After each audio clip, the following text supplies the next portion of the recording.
ರೇಣುಕಾಸ್ವಾಮಿ ಅಶ್ಲೀಲ ಮೆಸೇಜ್ ಕಳಿಸಿದ ಬಳಿಕ ಫುಲ್ ಗರಂ ಆಗಿದ್ದ ಪವಿತ್ರ ಗೌಡ ಉರಿ ಕೆಂಡವಾಗಿದ್ಲು. ಆತನಿಗೆ ಬುದ್ಧಿ ಕಲಿಸುವ ಸಲುವಾಗಿ ಲಿಪ್ಸ್ಟಿಕ್ ರಾಣಿಯ ಹೆಸರಲ್ಲಿ ಮೀಟ್ ಆಗುವ ಲೊಕೇಶನ್ ಕೂಡ ಶೇರ್ ಆಗಿದ್ದಂತೆ. ಈ ಕುರಿತ ಒಂದು ರಿಪೋರ್ಟ್ ಇಲ್ಲಿದೆ ನೋಡಿ.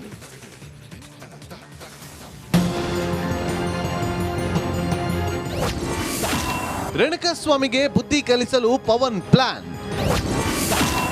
ಲಿಪ್ಸ್ಟಿಕ್ ರಾಣಿಯ ಹೆಸರಲ್ಲಿ ಲೊಕೇಶನ್ ಶೇರ್.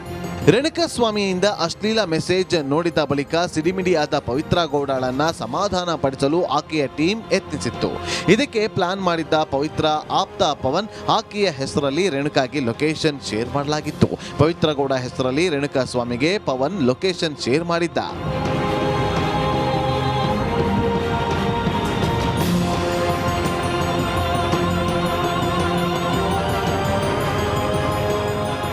ವಾಟ್ಸ್ಆಪ್ನಲ್ಲಿ ಲೊಕೇಶನ್ ಶೇರ್ ಮಾಡಿ ಭೇಟಿ ಬಗ್ಗೆ ಚರ್ಚೆ ಕೂಡ ಮಾಡಿದ್ದನೆಂಬುದು ತಿಳಿದು ಬಂದಿದೆ. ನಂತರ ಆ ಲೊಕೇಶನ್ A8 ಆರೋಪಿ ರಾಘವೇಂದ್ರನಿಗೆ ರವಾನಿಸಲಾಯಿತು. ಬಳಿಕ 3 ಆರೋಪಿಗಳು ಪ್ಲಾನ್ ಮಾಡಿಕೊಂಡು ರೇಣುಕಾಸ್ವಾಮಿಯನ್ನ ಹಿಂಬಾಲಿಸಿದರು.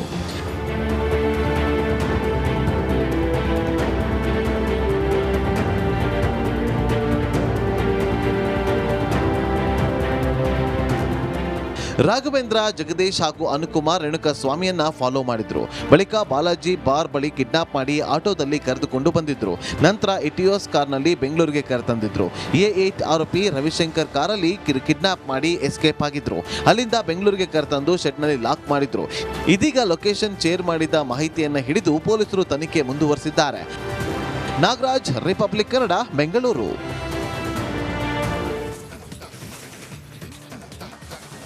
ದರ್ಶನ್ ಗ್ಯಾಂಗ್ ರೇಣುಕಾಸ್ವಾಮಿಯನ್ನ ಕಿಡ್ನಾಪ್ ಮಾಡಿ ಪಟ್ಟಣಗೆರೆ ಶೆಡ್ಗೆ ಕರೆತಂದ ಮೇಲೆ ದಾಸನಿಗೆ ಮಾಹಿತಿ ನೀಡಿದ್ದೇಗೆ, ಪವಿತ್ರ ಗೌಡಳನ್ನ ಕರೆತಂದಿದ್ದೇಗೆ ಎಂಬುದರ ಮಾಹಿತಿ ಲಭ್ಯವಾಗಿದೆ. ಈ ಕುರಿತ ಸ್ಟೋರಿ ಇಲ್ಲಿದೆ.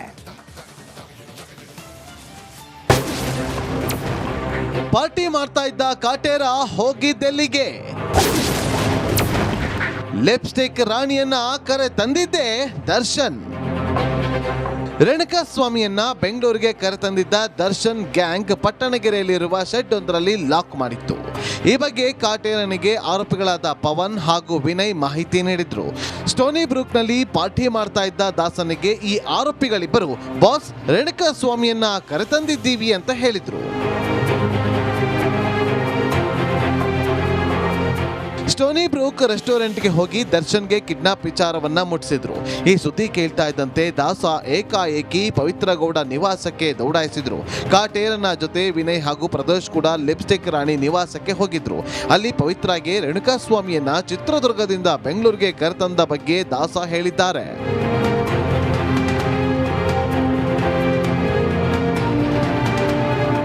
ರಾಜರಾಜೇಶ್ವರಿ ನಗರದ ನಿವಾಸದಲ್ಲಿ ಪವಿತ್ರ ಗೌಡಳನ್ನ ಪಟ್ಟಣಗೆರೆಯಲ್ಲಿರುವಂತಹ ಶೆಡ್ಗೆ ದರ್ಶನ್ ಕರೆತಂದಿದ್ದನೆಂಬ ಮಾಹಿತಿ ಲಭ್ಯವಾಗಿದೆ.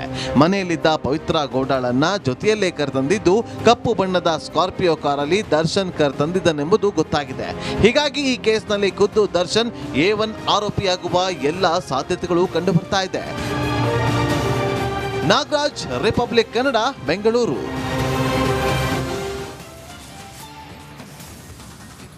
ರಾಜ್ಯ ರಾಜಕಾರಣದಲ್ಲಿ ಮೂಡ ಅಕ್ರಮದ ಸದ್ದು ಜೋರಾಗ್ತಾ ಇದ್ದು ಸಿಎಂ ಕುರ್ಚಿ ಬಗ್ಗೆ ಅದಕ್ಕಿಂತ ಹೆಚ್ಚಾಗಿ ಚರ್ಚೆಯಾಗ್ತಾ ಇದೆ. ಸಿಎಂ ಪಟ್ಟ ಏರ್ಬೇಕೆಂಬ ಹಂಬಲದಲ್ಲಿದ್ದ ಡಿಸಿಎಂ ಡಿಕೆ ಶಿವಕುಮಾರ್ ಬಗ್ಗೆ ಭವಿಷ್ಯವಾಣಿಯೊಂದು ಕುತೂಹಲ ಮೂಡಿಸಿದೆ. ಈ ಕುರಿತ ಸ್ಪೆಷಲ್ ರಿಪೋರ್ಟ್ ಇಲ್ಲಿದೆ.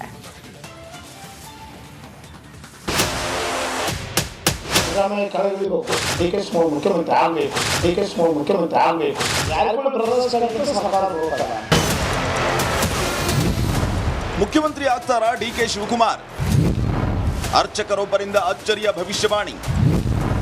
ಜಾರಕಿಹೊಳಿ ಬ್ರದರ್ಸ್ ಸರ್ಕಾರಕ್ಕೆ ಕಂಟಕನ. ಡಿಕೆ ಶಿವಕುಮಾರ್ ಸಿಎಂ ಆಗೇ ಆಗ್ತಾರಂತೆ. ಹೀಗಂತ ನಾವು ಹೇಳ್ತಾ ಇಲ್ಲ. ರಾಜ್ಯ ರಾಜಕಾರಣದ ಹಲವು ಬೆಳವಣಿಗೆಗಳ ಮಧ್ಯೆ ಅಚ್ಚರಿಯ ಭವಿಷ್ಯವಾಣಿಯೊಂದು ಹಲ್ಚಲ್ಲೆಬ್ಬಿಸಿದೆ. ಹೌದು, ಯಾದಗಿರಿ ಜಿಲ್ಲೆ ವಡಗೇರಾದ ಗೋನಾಳ ಗ್ರಾಮದ ಗುಡೆ ದುರ್ಗಾದೇವಿ ಅರ್ಚಕ ರಾಜಕಾರಣದಲ್ಲಿ ಬಿರುಗಾಳಿಯ ಮುನ್ನೆಚ್ಚರಿಕೆ ಕೊಟ್ಟಿದ್ದಾರೆ. ಅರ್ಚಕರ ಕನಸಲ್ಲಿ ಬಂದ ದುರ್ಗಾದೇವಿ ಡಿಸಿಎಂ ಡಿಕೆ ಶಿವಕುಮಾರ್ ಮುಖ್ಯಮಂತ್ರಿ ಪಟ್ಟಕ್ಕೇರುವ ಸುಳಿವನ್ನ ಕೊಟ್ಟಿದ್ದಾರಂತೆ. ಯಾರಿಗೆ ಹಾಕ್ಬೇಕಂತ ಕೇಳಿದ್ರಮ್ಮ. ಸಿದ್ದರಾಮಯ್ಯ ಏನಾಗಲಿ ಡಿಕೆ ಶಿವಕುಮಾರ್, ನಾವು ಡಿಕೆ ಶಿವಕುಮಾರ್ಗೆ ಹಾಕೋಣ. ಸಿದ್ದರಾಮಯ್ಯ ಕೆಳಗಿಳಿಬೇಕು, ಡಿಕೆ ಶಿವಕುಮಾರ್ ಮುಖ್ಯಮಂತ್ರಿ ಆಗಬೇಕು. ಸಿದ್ದರಾಮಯ್ಯ ಕೆಳಗಿಳಿಯೋಣ, ಡಿಕೆ ಶಿವಕುಮಾರ್ ಆಗಲೇಬೇಕು ಮುಖ್ಯಮಂತ್ರಿ. ಹಿಂಗಂತ ಹೇಳಕ್ ಬರಂಗಿಲ್ಲ. ಅರ್ಧ ಅಂತ ಹೇಳ್ಬಿಟ್ರೆ ಮೊದಲೇ ಹೇಳಿ 50-50 ಅಂತ ಹೇಳಿ. ಸಿದ್ದರಾಮಯ್ಯ ಆಗ್ಬೇಕು ಮುಖ್ಯಮಂತ್ರಿ. ಸಿದ್ದರಾಮಯ್ಯ ಆದ್ಮೇಲೆ ಡಿಕೆ ಶಿವಕುಮಾರ್ಗೆ ಆಗಲೇಬೇಕು. ಮೊದಲೇ ಹೇಳಿದ್ದಾಳೆ. ಮೊದಲು ಹೂವಿನ ಎರಡು ಆದಮೇಲೆ ಎರಡು ಹಾಕ್ಲೇಬೇಕಲ್ಲ. ಇನ್ನು ಕನಸಲ್ಲಿ ಬಂದ ದೇವಿ ಸಿಎಂ ಡಿಸಿಎಂ ವಿಚಾರಕ್ಕಿಂತಲೂ ಸ್ಫೋಟಕ ವಿಷಯವನ್ನ ಹೇಳಿದ್ದಾಳೆ. ಸರ್ಕಾರ ಉರುಳೋದಿದ್ರೆ ಜಾರಕಿಹೊಳಿ ಬ್ರದರ್ಸ್ ಇಂದ ಅಂತ ಭವಿಷ್ಯ ನುಡಿದಿದ್ದಾಳೆ. ನಾವು ಕನಸಿನಲ್ಲಿ ಇದ್ದದೇ ಕರೆಕ್ಟಾಗಿ ಎಂ ಬಿ ಪಾಟೀಲ್ ಬಂದ ಕನಸಿನಲ್ಲಿ ನಮಗೆ ಬಂದು ನಮಸ್ಕಾರ ಮಾಡಿದ. ಗುರುಗಳೇ ಏನು ಸುದ್ದಿ, ನೀವು ಹೇಳಿದಂಗೆ ಆಗ್ತದ ಅಂದ. ಈಗ ನಿನಗೇನು ಬೇಕಾಯಪ್ಪ ಅಂದ. ನನಗೇನೇನು ಸರ್ಕಾರಗೇನು ಕೆಡುತ್ತೇನಂದ. ನನಗೂ ಕೆಡಬೇಕಂತ ಆಸೆ ಆಗ್ಯದ ಅಂತ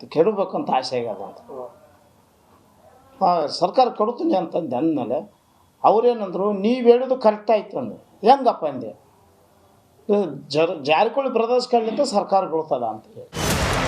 ಮೂಡ ಹಗರಣದಲ್ಲಿ ಸಿದ್ದರಾಮಯ್ಯ ಕುರ್ಚಿ ಕಂಟಕ ಸಾಧ್ಯತೆ ನಡುವೆ ಭವಿಷ್ಯವಾಣಿ ಚರ್ಚೆಯ ಹುಟ್ಟು ಹಾಕಿದೆ. ಸಿಎಂ ಸ್ಥಾನ ಬದಲಾಗುತ್ತಾ, ಡಿಸಿಎಂ ಡಿಕೆ ಶಿವಕುಮಾರ್ ಸಿಎಂ ಕುರ್ಚಿ ಏರ್ತಾರ ಅನ್ನೋದನ್ನ ಕಾದ್ ನೋಡಬೇಕಾಗಿದೆ.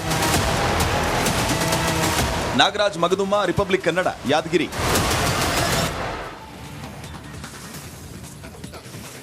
ರಾಜ್ಯದಲ್ಲಿ ಧಗಧಗಿಸಿದ ಮೂಡ ಹಗರಣ ದೆಹಲಿ ಅಂಗಳ ತಲುಪಿದೆ. ಹೈಕಮಾಂಡ್ ಜೊತೆ ಮ್ಯಾರಥಾನ್ ಮೀಟಿಂಗ್ ನಡೆಸಿ ರಾಜ್ಯ ರಾಜಕೀಯದ ಕಂಪ್ಲೀಟ್ ಚಿತ್ರಣವನ್ನ ತಿಳಿಸಿದ್ದಾರೆ. ಬಳಿಕ ಸಿಎಂ ಪರವಾಗಿ ನಾವಿದ್ದೀವಿ ಅನ್ನೋ ಸಂದೇಶವನ್ನ ಕಾಂಗ್ರೆಸ್ ವರಿಷ್ಠರು ಕೊಟ್ಟಿದ್ದಾರೆ. ಈ ಕುರಿತ ಒಂದು ವರದಿ ಇಲ್ಲಿದೆ.